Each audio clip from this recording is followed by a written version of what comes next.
Specialized fitting tools are supplied for the press stud, along with the male and female part of the fitting.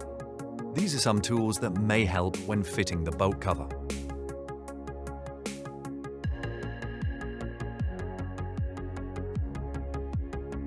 Find a clean, secure area to work. The box supplied can be used as a surface. Be careful not to lose fittings through the gaps if using a pontoon. Make a hole with a sharp, pointed tool. Push the male part of the press stud through the top side of the canvas. Check that it clears all the way through and you can see the reverse of the fitting. Mount the base part of the fitting tool on a secure surface, making sure that the press stud fitting is mounted properly onto the base fitting. Press the female part of the stud fitting onto the male part and hit firmly with a hammer.